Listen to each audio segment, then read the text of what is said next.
বাঙালি খানায় সবাইকে স্বাগত জানাই। বাঙালির প্রিয় মালপোয়া।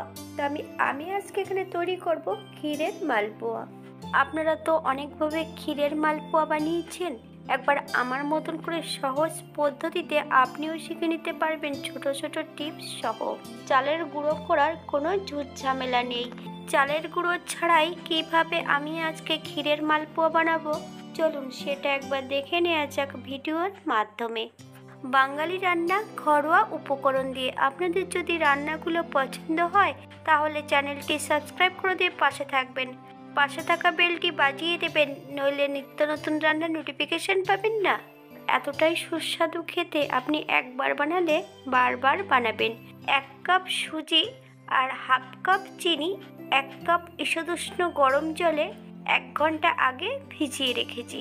500 গ্রাম দুধের আমি ক্ষীরটা বানিয়ে নিয়েছি। ক্ষীর বানানোর সময় কিন্তু আমি চিনি অথবা বাতাসা কোনোটাই অ্যাড করিনি।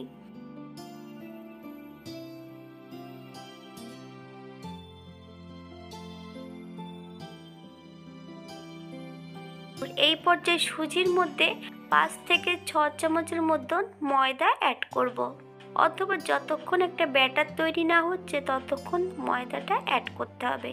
আমি এখানে স্বাদের জন্য 1 চিমটি লবণ অ্যাড করেছি, আপনার স্বাদ অনুসারে লবণটা অ্যাড করবেন।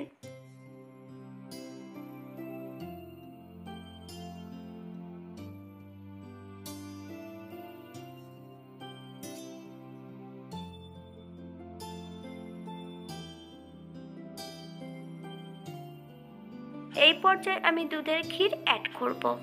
দুধের ক্ষীর কিন্তু খুব গরম অবস্থাতে অ্যাড করা যাবে না, হালকা গরম অবস্থায় দুধের ক্ষীরটা অ্যাড করতে হবে।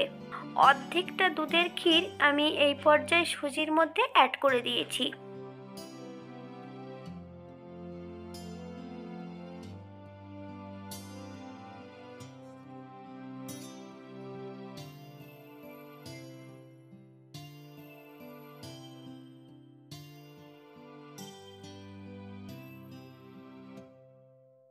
আর অর্ধেকটা দুধের ক্ষীরের মধ্যে সামান্য একটু খেজুরের গুড় মিশিয়ে রেখে দেব।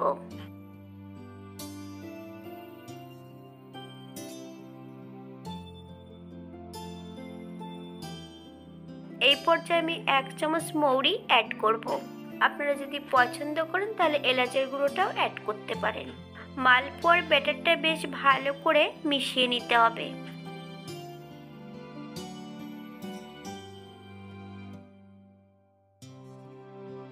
একটা কড়াইতে বেশ কিছুটা তেল গরম বসিয়েছি। আমি মালপোয়াটা তৈরি করছি সাদা তেলে। তেল হাই ফ্লেমে গরম করে নিতে হবে। লো টু মিডিয়াম আঁচে মালপোয়াগুলো ভেজে নিতে হবে। আমি একইভাবে পরপর সম্পূর্ণ মালপোয়াগুলো ভেজে নেব।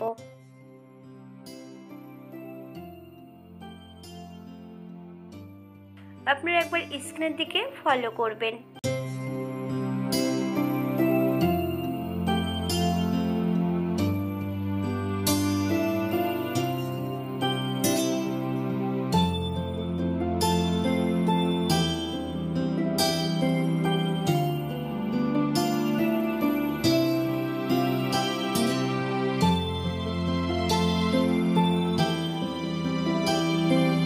ক্ষীরের মালপোয়া কিন্তু ফুলে ফুলে কখনো বলের মতন হবে না। হালকা হালকা ক্ষীরের মালপোয়াগুলো ফোলে আর একটু ক্রাঞ্চি টাইপের হয়।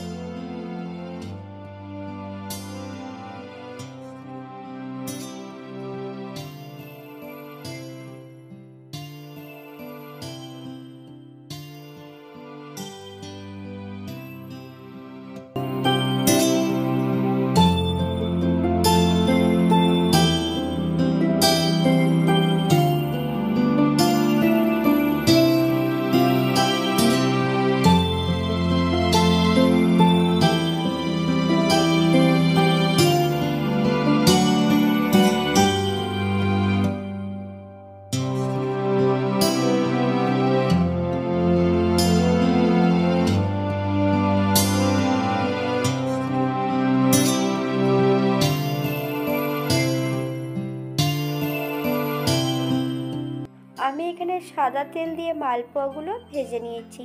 আপনারা এখানে ঘিও অ্যাড করতে পারেন।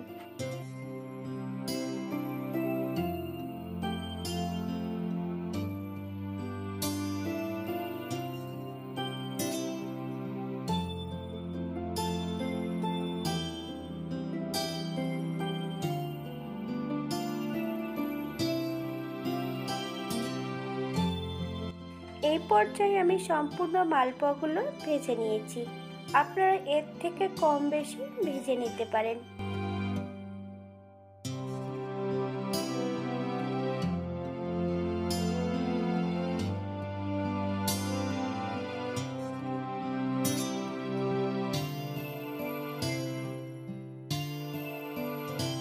অর্ধেকটা দুধের ক্ষীরের মধ্যে আমি আগের থেকে গুড় অ্যাড করে রেখেছি। এই পর্যায়ে আমি একদমই লো ফ্লেমে 2 থেকে 3 মিনিট মতন বেশ ভালো করে আবারও গরম করে নেব, অথবা গুড়টা যতক্ষণ গলছে না ততক্ষণ আরেকটু গরম করে নিতে হবে।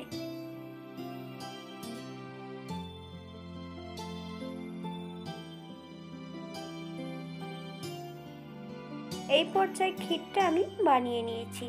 গ্যাসের ফ্লেমটা অফ করে দেব। সম্পূর্ণ মালপোয়াগুলো আমি থালার মধ্যে বেশ সুন্দর করে সাজিয়ে নিয়েছি।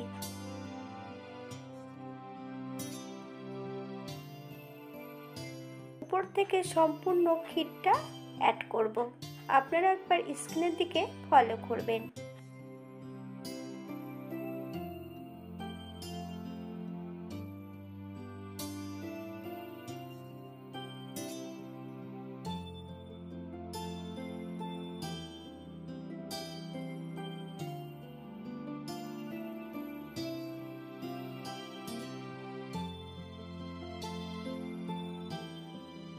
আমি এখানে একটু কিশমিশ দিয়ে সাজিয়ে নেব।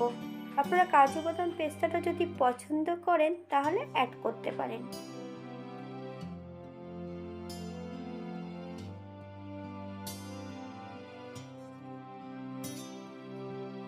এটা দেখতে যেমন ভারী সুন্দর হয়েছে, এটা খেতে কিন্তু অসম্ভব ভালো। আপনারা বাড়িতে একবার একই পদ্ধতিতে বানিয়ে নেবেন। আজকের ভিডিওটি এই পর্যন্ত। সবাই সুস্থ থাকবেন, ভালো থাকবেন।